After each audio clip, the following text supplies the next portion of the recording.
What's up guys, Everything Apple Pro here. Super excited today. It's a new hardware day. OnePlus just announced their OnePlus 5T and I've got it here today to do a quick unboxing and first hands-on impression. So this is the spiritual successor to the OnePlus 5, a phone that I really liked actually for its value, for what you get, the speed of it, the lack of animations that so many Android phones seem to have. So I expect this one to be an improvement over this one in many ways. Not to mention the biggest overhaul would be the display, a 6-inch organic LED display that's specifically built to work better in sunlight, as well as a ton of other improvements. I'm so excited actually. There's a lot that this phone has going for it, and let's go ahead and get in here. I'm so excited to just unbox this. All right, so let's get in here. We're actually going to take a little comparison after and take a look at how this display compares to a lot of the biggest competitors right now, but it seems like everybody is doing this massive display, thin bezel thing, so OnePlus needed to jump on that train, and so they did with this latest OnePlus 5T. All right, here it is. And there that goes. The OnePlus 5T, oh my gosh, so excited. First time I've ever received a phone on launch day, and it's a very exciting feeling actually. And here's the inside of this phone. So we get some cases, of course. I really actually like OnePlus's offering. So it's like a ceramic slate. And then we've got a carbon fiber one, which is cool. I wish Apple made a stock carbon fiber or Kevlar case like the one I use personally. And we got this bamboo one as well. Oh man, that looks good. Or no, that's not bamboo, just a wood finish in general. This is a different type of wood here. Super cool, wow. They really unload on these cases with you. And what else we got here? Ooh, nice red silicon. That is popping. Okay, so some great cases over here. Let's get into the actual product. Okay. So it's got very similar packaging to the OnePlus 5 right now. Notice a little T right there. The OnePlus 3T was actually one of my favorite devices from them. It was so incredibly fast, and I expect this one to fully be as well. Now, of course, there's no new processor inside. It's got the Snapdragon 845 or 835. Latest offering right now from Android. 845 is the one that's coming eventually. Adreno 540 GPU and a bigger display to power. So we'll have to see how that does in the performance tests later on. But so let's go ahead and unbox it. I've really liked their packaging and everything. It's very Apple-esque coming from OnePlus.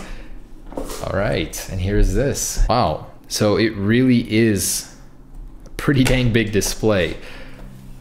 Incredibly thin actually. The fascination with thin, I mean, it's great, but I hope that the battery life is all there. Wow. So all right, peel that off.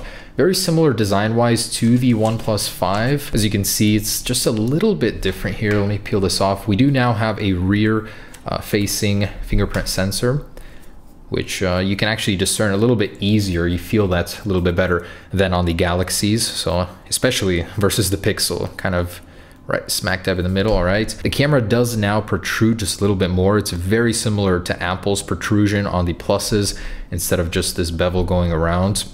So they did rework that just a little bit. I'd say it's just a little bit thicker, maybe about the same actually. The camera lens seems to protrude just a little bit more. And hey, on the bottom here, you still get a headphone jack, which is pretty unique for Android smartphones nowadays, especially the newer ones being released. All right, but let's go ahead and power on and check out the display. 18:9 aspect ratio, 6.01 inches. Definitely a major improvement over this one. So you can see there is definitely an improvement over this one. You get a lot more screen estate, and the bezels themselves are slimmer. I do like this solution even better than Pixel's actually. It just seems a little cleaner overall. So very nice, very sleek device. I'm loving how it feels, and these are always pretty refined on the software Oxygen OS. Latest version in this one, I believe 4.7, includes a lot of software enhancements. So let me go ahead and set this up and I'll be right back. And by the way, this one adds a new face unlock feature, which uses your face to unlock the phone, as the name suggests. It uses over 100 reference points on your face, so pretty dang secure. I'm curious to see how fast it'll be. Gotta love them software updates. All right guys, here it is all set up. That 6.01 inch display in all of its glory. It's got a very strange resolution of 1080 by 2160, so a bit unusual for an 18:9 aspect ratio, but still looks pretty dang sharp. Much better than the 1080p one here as well. It's very bright for an AMOLED. Definitely seems like a clear winner here over the LCD even at the same high brightness. So I'm definitely liking that.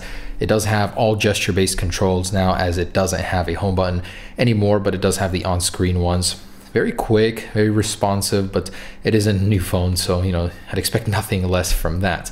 Let's see what it's running. Android 7.1.1. Of course, we'll be getting Android 8.0 upgrades in the future, but wow, gotta say the hardware on this thing is pretty dang stunning.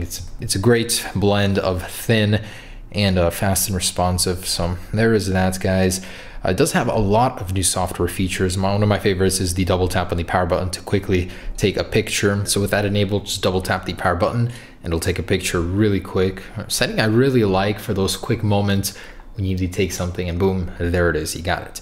Very fast and responsive camera application here. So it does have a one-handed operation now. You're gonna be able to slide up and jump into quick settings here. It does have a pro mode, which is pretty cool. Something I wish Apple didn't have. Gives you a lot of control over how you're shooting and in which settings. And there is a lot of new software settings, a lot of customization, new button settings here where you can swap the orientation of the buttons, the actual control over them. This is really unheard of on the Apple side, so it's kind of cool to get something like that on your device. Check this out, guys, how fast the face unlock system works. So I'm gonna look at it here, and just like that, it's in the phone.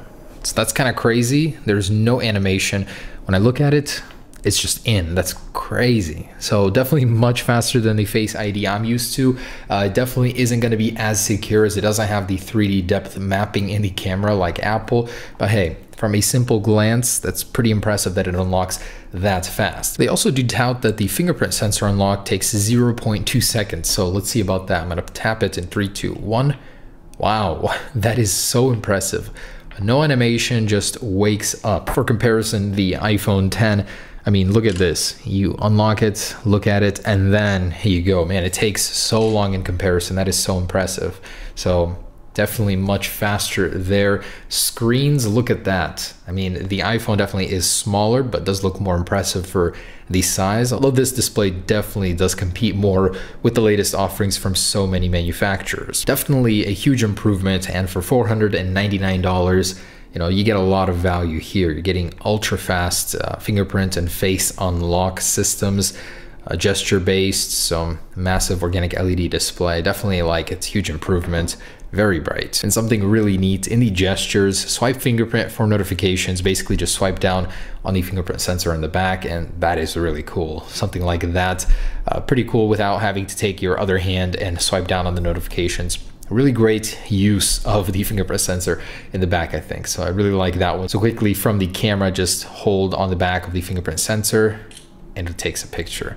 Really neat. I love that gesture control there. And something I definitely think Apple should take inspiration from. This is such a good idea. So there are screen off gestures. The iPhone 10 already does have one. I mean, only tap to wake, but this takes it to the next level. It is so cool. First off, double tap to wake. You can actually control the music while the screen is off by drawing a little back or forwards arrow for the previous or next track. And then you can actually draw letters for certain gestures. So let's say an O will be for the flashlight. Just like this, we'll draw an O and boom, that is on. That is so neat. Wow. I wonder how much battery life that takes tracking that, but it is so impressive. So there is a lot of display optimization as well, and I'd expect nothing less from a company this customizable. So there are LED notifications. You can calibrate the display to what you want. DCI P3, adaptive, custom color even. Just gonna leave it on default here. If you really want to do that, you do have the opportunity. There is a night mode, although it's not the night mode you might be thinking of. It's basically night shift,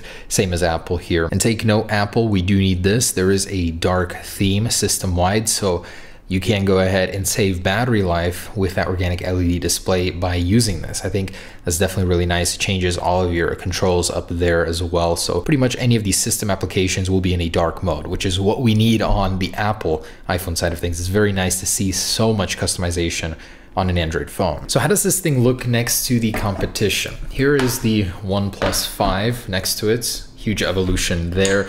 We got the Galaxy Note here. So it's a massive display, but at the same time, the bezels themselves proportionally wise, I think actually they're pretty close here. OnePlus 5T definitely looks a lot sleeker than the last version. So versus the Galaxies, the essential smartphone, it's got a big chin on the bottom. Got the iPhone 10, of course, right next to it, and the Google Pixel 2. Can't show you because mine is dead, but it does have a pretty thick forehead and a chin, much bigger than the OnePlus 5Ts. And then I've got this guy here, the Xiaomi Mi Mix 2, massive chin on the bottom. So definitely a huge improvement overall, very fast. Can't wait to speed test it, benchmark it, even camera test it. There's a lot to be said here, but first impressions are good. It's very fast, $499 entry level point, 8 gigabytes of RAM, up to 8 gigabytes anyways, depending on your market.